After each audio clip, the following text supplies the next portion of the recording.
বন্ধুরা দেখেছেন কত সুন্দর কেক বানিয়েছি।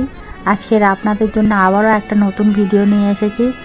বাংলা রন্ধন কিচেনে আপনাদের আবার স্বাগত জানাই সবাইকে। আজকের আমি আম কেক বানাচ্ছি। এর জন্য দুটো পাকা হিমসাগর আম নিয়ে এসেছি, একদম টুকটুকে রং দেখে। রং যত টুকটুকে হবে কেকের রংটাও তত সুন্দর হবে।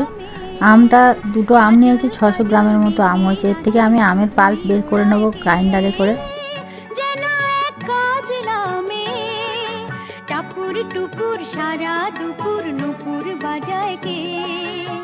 গ্রাইন্ডারে আম দেওয়ার আগে আমগুলো ভালো করে কুচি কুচি করে কেটে নিতে হবে, যাতে গ্রাইন্ডার ভালো করে মিক্স হয়।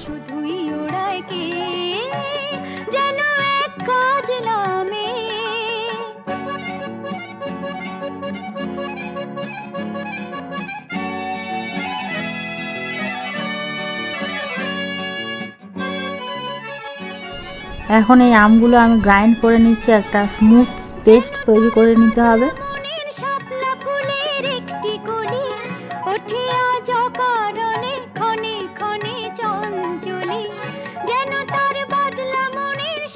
আমের পাল্প আমি একটা বাটিতে ঢেলে নিলাম। এটাকে আমি এবার একটু গরম করে নেব।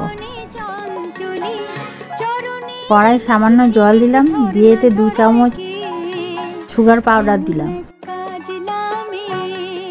সুগার পাউডার দিয়ে আমি আমের পিউরিটা এতে দিয়ে ভালো করে এটা 10 মিনিট ধরে পাকাতে থাকবো। এটা 10 মিনিট পাক করতে থাকবো। পাক করতে করতে এটা যখন একটু ক্রিম মতো হয়ে যাবে, ওটাই ম্যাঙ্গো ক্রাশ তৈরি হবে।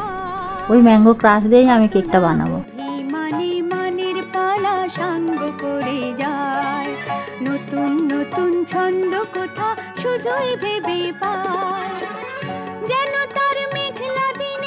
ম্যাঙ্গো ক্রাশ ঠান্ডা হয়ে গেল। এখন আমি এটা বাটিতে নামিয়ে নিচ্ছি। বাটিতে নামিয়ে নিয়ে এবার আমি একটা ব্যাটার তৈরি করব কেকের জন্য। তো এখন দেখে নিই কেকের জন্য আমি ব্যাটার তৈরি করার জন্য এটা দই নিচ্ছি 1/3 কাপ।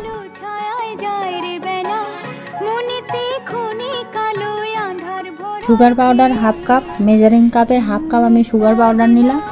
আর 3 টেবিল চামচ সাদা সানফ্লাওয়ার অয়েল নিলাম।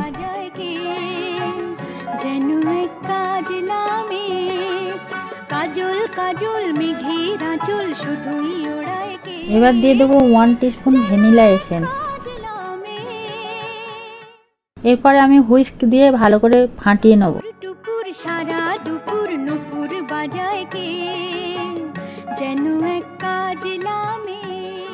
এরপরে আমি যে ম্যাঙ্গো ক্রাশ তৈরি করে রেখেছিলাম, সেই ম্যাঙ্গো ক্রাশটা এখানে 4 টেবিল চামচ আমি এখানে দিলাম।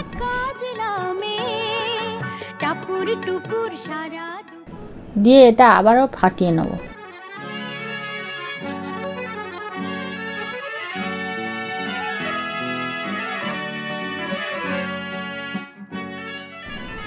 এখন আমি একটা চালুনি রেখেছি, চালুনির ওপর আমি 1 কাপ ময়দা দিলাম।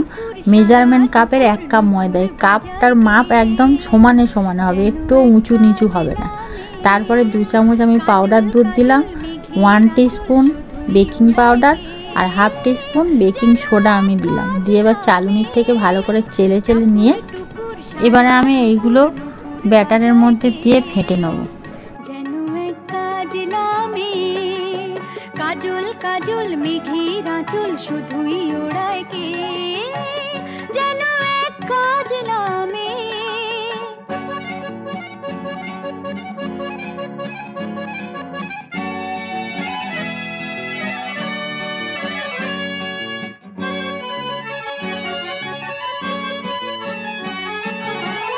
যেন তার বাদলা মনের শাপলা ফুলের একটি কলি ওঠে আজ অকারণে।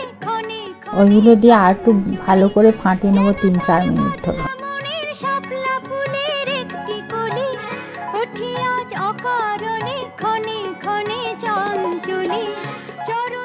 এখন আমি একটা কেক মোল নিয়েছি। এই কেক মোলের মধ্যে আমি অয়েল ব্রাশ করে নিয়েছি, সেটা আপনাদের দেখাতে পারিনি।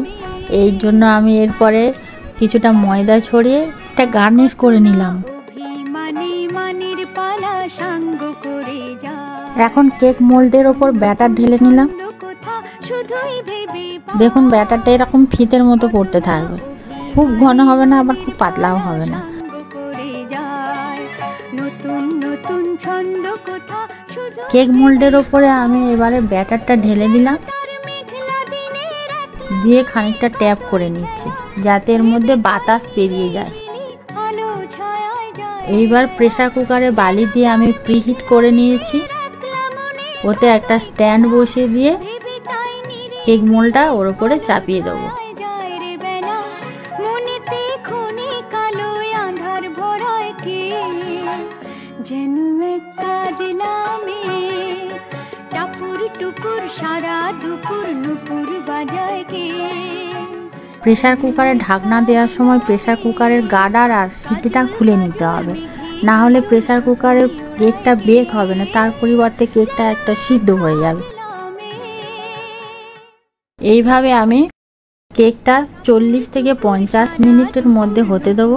বাজায় কে 40 মিনিট হয়ে যাওয়ার পরে আমি দেখলাম কিছুটা বাকি ছিল, আর 10 মিনিট পরে আমি ছুরি দিয়ে দেখলাম যে কেকটা হয়ে গেছে। আর কেক যখন তৈরি হয়ে আসবে তখন সুন্দর একটা কেকের ফ্লেভার আসবে, আপনারা নিশ্চয়ই বুঝতে পারবেন তখন। টাপুর টুপুর সারা দুপুর 50 মিনিট পর আমি এটাকে নামিয়ে নিয়েছি, তারপর 10 মিনিট ঠান্ডা হতে দিয়েছি, তারপর এটাকে ডিমোল্ড করেছি। সঙ্গে সঙ্গে এটাকে ডিমোল্ড করা যাবে না, তখন এটা গরম থাকবে আর এটা উঠেও আসবে না, ঠান্ডা হলে তবে এটা ডিমোল্ড করা যাবে। দেখুন বন্ধুরা কত সুন্দর এর কালার এসছে আর কেকটা কত সুন্দর স্পঞ্জি হয়েছে।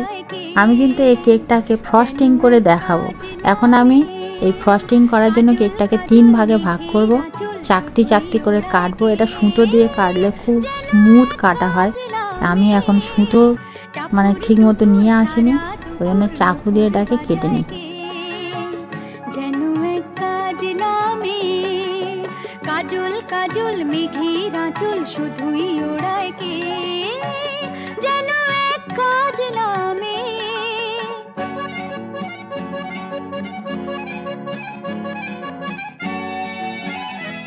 দেখুন কত সুন্দর জালিদার এবং স্পঞ্জি হয়েছে কেক, আর সুন্দর কালারও এসছে।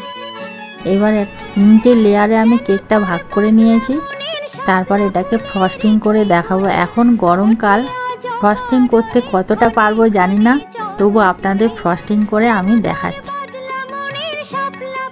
যে কোনো ব্র্যান্ডের হুইপড ক্রিম নিয়ে নেবেন, আর ফ্লেভার অনুযায়ী স্বাদ অনুযায়ী আপনারা চিনি দেবেন, দিয়ে সেটাকে হুইপ করে নেবেন। 5 মিনিট হুইপ করতে লাগবে। এখন গরমকাল তো হুইপ করতে একটু বেশি সময় লাগবে, তাও আমার হুইপ ক্রিমটা দেখছেন তো কেমন গলে গলে যাচ্ছে। এইগুলো কেক বানালে একটু এসি রুম হলে খুব সুন্দর হয়, যেখানে কেক দোকান দেখবেন সেখানে সবসময় এসি চালিয়ে রাখে, ছন্দ কোথা নালে হুইপ ক্রিমগুলো গলে যাবে। কত না অভিমানী মানের এখন আমি একটা পাইপিং ব্যাগ একটা বাটির উপর বসিয়ে তাতে হুইপ ক্রিমটা ঢেলে নিয়েছি, নিয়ে এবার ডেকোরেট করব। এই যে বোর্ডটা দেখছেন, একদিন কেক কিনেছিলাম, সেই কেকের বোর্ডটায় রেখে দিয়েছি সাজানোর জন্য। এই বোর্ডের ওপরে কেকের প্রথম লেয়ারটা ছায়ায় যায় সব থেকে আগে দেবো, লাস্ট লেয়ারটা কেকের একদম উপরে থাকবে। এরপরে হুইপ ক্রিম দিয়ে আমি এটা ডেকোরেট করছি। বিলে আলো ছায়ায় হুইপ ক্রিম দেওয়ার পরে ম্যাঙ্গো ক্রাশ দিলাম, ম্যাঙ্গো ক্রাশ খানিকটা দিয়ে তারপরে এটা এই যে ডেকোরেট করছি, এটা কিছুটা ভিজিটিং কার্ড কিংবা কোনো তাস হলেও আপনারা করতে পারবেন। আমার কাছে এই প্লাস্টিকের কার্ড রেখেছিলাম, আমি যেহেতু শিখেছিলাম এগুলো কিনেছিলাম রেখেছিলাম, এগুলো দিয়েই আমি ব্যবহার করি। আপনারা ঘরে থাকা জিনিস থেকেও করতে পারবেন। এরপরে আবার আমি হুইপ ক্রিম দিলাম, দিয়ে আবারও এর উপরে layer by layer mango crush দেবো। সারা দুপুর নুপুর বাজায় কে যত তাড়াতাড়ি করতে পারবো ততই ভালো, নালে হুইপ ক্রিমটা গলে যায়। ম্যাঙ্গো ক্রাশ মেঘের আঁচল শুধু আর একটু দিতে লাগবে, দিলাম, দিয়ে ওপরে লাস্টের লেয়ারটা আমি এই ওপরেই চাপালাম। এবার আমি হুইপ ক্রিম দিয়ে ডেকোরেট করব। বেশি করে হুইপ ক্রিমটা ঢেলে দিলাম, দিয়ে উপর পাশ সবগুলো এটাকে কভার করব হুইপ ক্রিম দিয়ে। হুইপ ক্রিম দিয়ে এটাকে আমি ফ্রিজে 10 থেকে 15 মিনিট সেট হতে দেবো। আবার এটাকে বের করে তারপর আমি আবার নুপুর ডেকোরেট করব। যেন এক কাজ নামে কাজল কাজল মেঘের আঁচল শুধুই ওড়ায় কে আমের গন্ধে কেমন মাছি চলে এসছে দেখেছেন? টাপুর টুপুর সারা দুপুর নুপুর বাজায় কে এই যে আমি ডেকোরেট করছি, করতে করতে হুইপ ক্রিম গলে যাচ্ছে, আবার এটাকে আমাকে ফ্রিজে বসাতে হবে।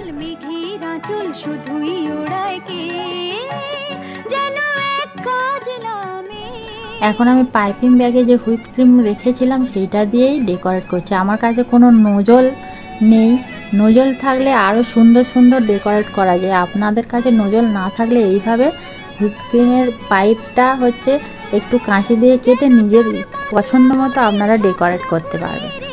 এই যে কত সুন্দর ডেকোরেশন হচ্ছে দেখুন।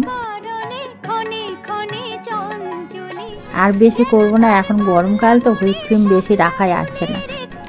এখন আমার কেক বানানো কমপ্লিট হয়ে গেল। কেক বেশিক্ষণ রাখা যাচ্ছে না, হুইপ ক্রিম গলে যাচ্ছে, এটা আমি কেটে দেখাতে পারছি না। এখন ফ্রিজে আবার সেটিং হতে দিতে হবে। তারপরে আমরা খেয়েছিলাম, খুবই সুস্বাদু হয়েছে, খুব ফ্লেভারফুল, খুব সুস্বাদু হয়েছে, একদম তাজা নিজে হাতে বানানো কেক। আপনারা যখন দোকান থেকে কিনবেন 2-3 দিনের বাসি কেক পাওয়া যায়, এটা যখন বানিয়ে খাবেন এর স্বাদ সম্পূর্ণ আলাদা, আপনারা বুঝতেই পারবেন সঙ্গে সঙ্গে বানিয়ে খাওয়ার মজাটা কী। আপনারা এইভাবেই বাড়িতে বানানোর চেষ্টা করবেন আর বানিয়ে বলবেন কেমন হয়েছে আমার রেসিপিটা। থ্যাংক ইউ, ধন্যবাদ। আর আমার রেসিপিটা কমেন্ট এবং শেয়ার করতে ভুলবেন না।